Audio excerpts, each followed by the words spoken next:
White Rice going for Templar Archive right now. Well, yeah, that's actually very weird. Look at Goody. Oh, gosh, what is this, Terran Reserve? What a badass. Look at that, building the eBay at the natural expansion. But yeah, the really fast Templar Archives is kind of an unusual play. It looks like, I mean, ordinarily I would just assume something like feedback-ish is coming up, but I'm not entirely certain. I mean, he's way ahead right now. He's on 43 supply versus 35 and has a lot of over minerals as well.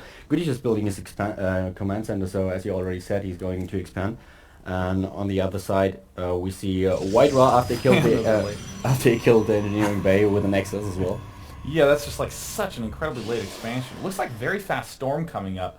I don't know if I necessarily agree with that, given the fact that Goody still has a very, very poorly defined transition. I mean, it's essentially just tanks right now, and obviously Templar are not too great against tanks, but, you know, honestly on this map, any sort of long-term focused decision you make as Protoss is probably going to be a good one. Where exactly is the warp prism for White Raw right now? Do you know where it is? I mean, I'm trying to actually find it myself.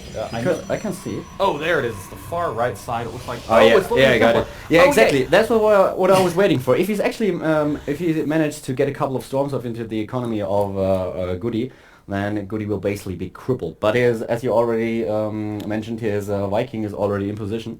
Oh, and it looks like the tank's repelling a couple of those stalkers, and I will admit, because we have not seen the Warp Prisms used so much in StarCraft 2, it literally never occurred to me that he could just do a storm drop. So what is he getting Templar for? He can't storm tanks, yes, but he can storm workers and win the game. So it looks like that's the technique he's going to employ. And look at this, White Raw trying to use those stalkers at the front of the base to distract Goody, and here comes in the Warp Prism from the backside. It's taking a lot of damage, and there's the unload. And here are the storms, and immediately he's losing about 5 SCVs, but Goody with a really good reaction time. Yeah, didn't really seem to lose too many, so I think that he's, I mean, probably a bigger loss for White Raw in that bout. Yeah, unless definitely. Archon does an absurd amount of damage. No, but it doesn't look like it. I mean, he just killed the turret, he killed about 5 SCVs, and on the other hand side, he's just lost his Archon as well, so basically he lost 2 Templars, he lost the Warp Prism. I think there was a Zealot in there as well, wasn't it? Yeah, that's a huge loss for White Raw, but I mean, again, he's quite far ahead. His expansion is up and running as one geyser operating there right now. He's getting that +1 attack upgrade. Love that move for White Raw. And a second forge. Awesome stuff. Actually, lately, Protoss players started to play a lot more with upgrades. I mean, Tyler, for example, on the assembly line, he built 2 forges really early in the game in order to get a couple of upgrades. And that was really impressive because I've never seen a Protoss player using upgrades that fast. And since then, a lot of Protoss players just added the second forge as well, so that's actually pretty cool. Yeah, in the GSL, very few Protoss players were using that, double forge play, but then players like Tyler began to popularize it. Now it's really spread a lot across Europe because, I mean, the plus armor is actually the one that people tend to neglect, because if you have an armor upgrade on your Zealot and you have a Guardian Shield, it means that it takes 50 shots of a Marine just to kill the health of one Zealot. It's absurd how much longer your Zealots stay alive, and that's normally the unit that you don't even really build much of in this matchup because they get burned so quickly. But definitely the fast +2/+2 is a super big key, and wow, looks like White Raw not even going for really that many Colossi, just going for a large Templar and Immortal and Ground Force. Yeah, it's just getting the Cadaverian Emblem as well, in order to get a storm off as soon as the Templar got morphed in. And finally you get your Observer. Took a while. Took a while, but that's fine. I made €1 million before. And another expansion for White Raw as well. I think this is very smart, because as we, look in Goody's main, he's relying so heavily on those tanks, and it does look like White Raw has a pretty good position. I'm excited to say that Goody may in fact be going for Blue Flame Hellions. Yes, yeah, he does. Indeed he is. That is so cool. And on this map, interestingly enough, I think that the areas are so thin that the Blue Flame Hellions can work pretty well. Well, on the other hand side, we see another couple of Immortals. So right now he has about 3 Immortals out and is producing another one. And we have a charge as well for his Zealots. 5 Zealots so far. And yeah, Blue Flame is halfway done, and Goody is adding another couple of factories. So right now he's relying once again on his mech units. And we don't see any... does he have an armory already? I don't think so. He's just building another command center in order to expand on the island. But Goody's normally really relying on that armory and a couple of upgrades as well, so I'm really curious when he's going to build that one. Yeah, I definitely don't mind this mech play by Goody at all. I mean, the fact is that tanks work so well once you get really large numbers. If Goody's really behind early, he can think to himself, well, I guess I'm just going to defend and get a ton of tanks and try to win when I'm close to 200 food. And it looks like White Ra is very much so getting ready to defend against some inevitable push, but of course no inevitable push is going to be happening soon. But it looks like there's a storm drop coming in at the natural expansion.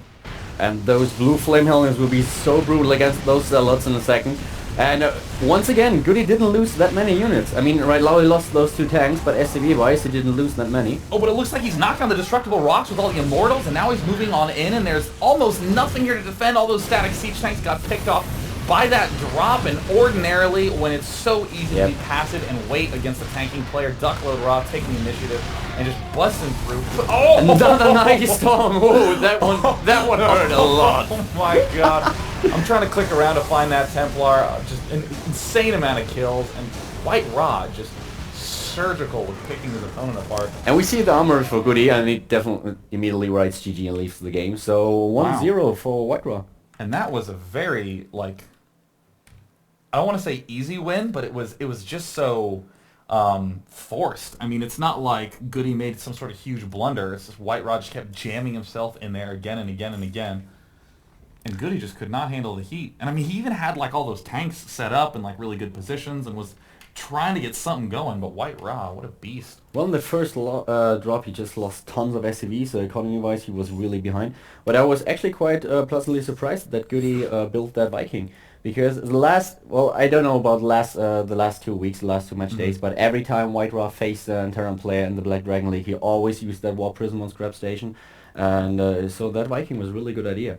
Goody definitely watched the replays of the past few matches of White Ra, but after Goody lost all those SCVs, I think economy-wise, White Ra just didn't lose that advantage throughout the game. Yeah, and you know, one thing that excites me so much is the fact that White Ra was really aggressive throughout that entire period, because, I mean, we're seeing players become more and more aggressive as they're learning windows where they can attack. Because that passivity that was in, like... I actually like that a lot, because it was so boring sometimes. Everything would just... They would just start with an expansion and just wait for about 15 minutes or something like that, and after a while, I'm maxed out, I could attack.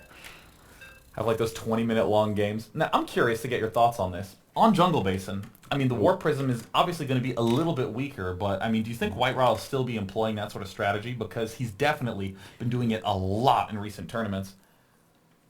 I don't think he will use it on Jungle Basin, and one of the reasons is because I think he already realized that Goody basically is expecting it. Does look like Goody spawning in that bottom right corner. And oh, look at this. White Ra switching up the color front. Going for the blue Protoss pieces. That is pretty impressive. Yeah. Already changed it. That's actually... Wow. Oh, yeah, you were showing me the overlay. The overlay is actually that's incredible color timing. Good color sense. Paying attention. I'm really impressed with White Ra's ability to just have a different style. He used to have that huge, like, Colossus Speed Zealot +1 attack mix, where no matter what, he would just eventually get that giant Doom army. But I think that when Zhou crushed him in that IEM European Championship, I mean, he's really been changing his style and sort of avoiding that early Colossus. Well, I think, actually, White Ra will...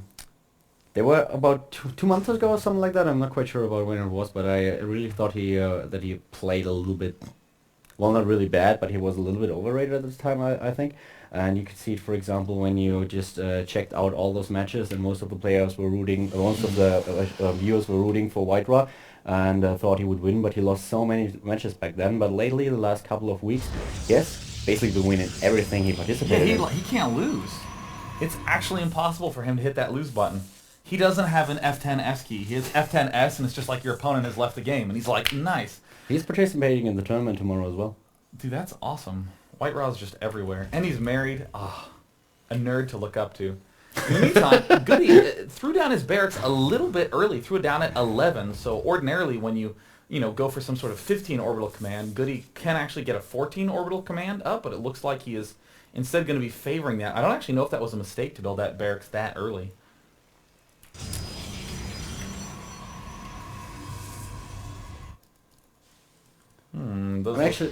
Sorry. Oh no, please. No. Go ahead. No, I insist. All right. That's right. I'll take this over. I'm coming from the past into the future, getting my nest. Does look like Duckload throwing down that cybernetics core, chrono boosting on the probes, and Goody doing the wall off. So now no more information can be gained by Duckload by poking into that base.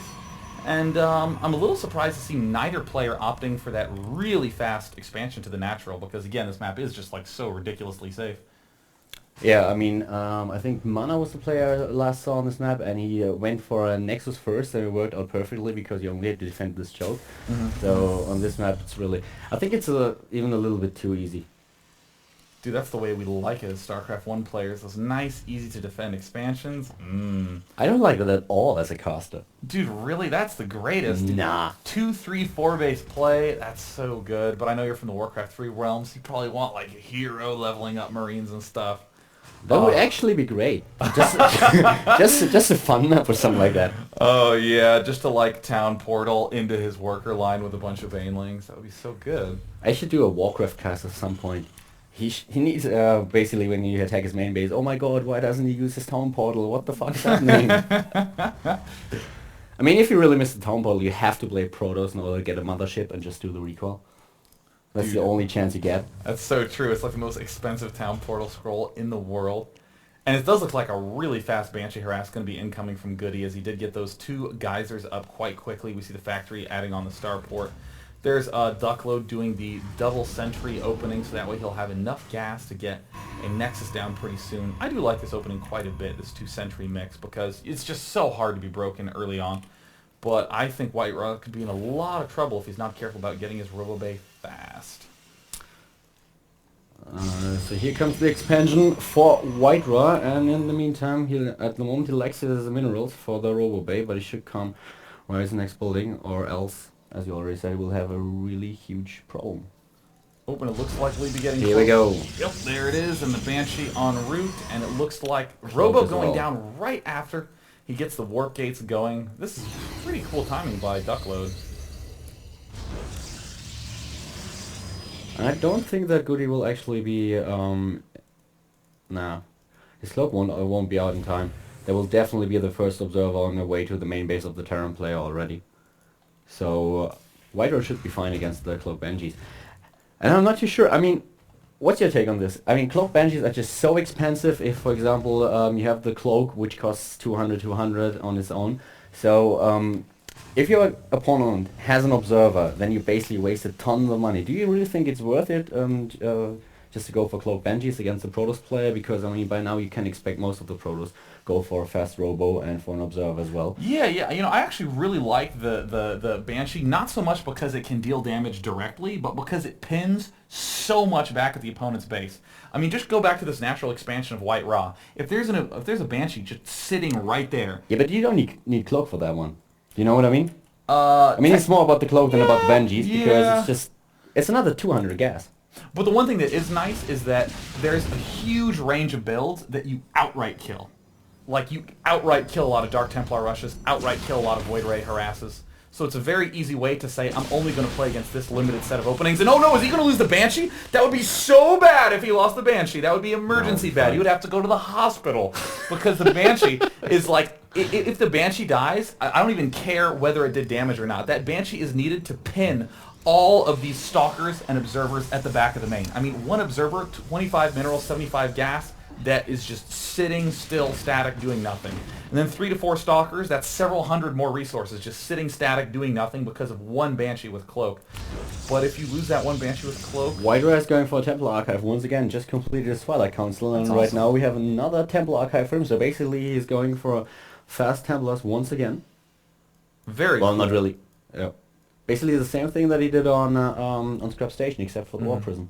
Yeah, you know what, I do think that's pretty cool play, because feedback against Banshees is so effective. It's just an outright, you know, denial of that Cloak, of all that stuff. And Goody looks like he's not going for an expansion at all. Look at this, really aggressive 2 barracks Marine medevac tank with siege play coming up. This could actually kill White Raw, who I think is playing very passively and defensively. Yeah, but Goody waiting for enough minerals to set up in a command center right now with his SCV.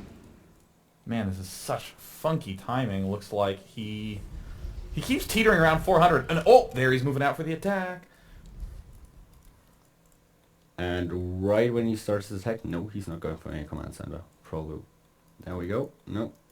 Not yet. He's going to wait for the observer to get there, and then he's going to build a command center. Yep, That's here we awesome. go. And there's the command center going down, and there's a huge push from Goody. Going to that first watchtower, completely clear path. And oh my gosh, look at the natural expansion of White Raw. All those units pinned back there to defend against the Banshee. In the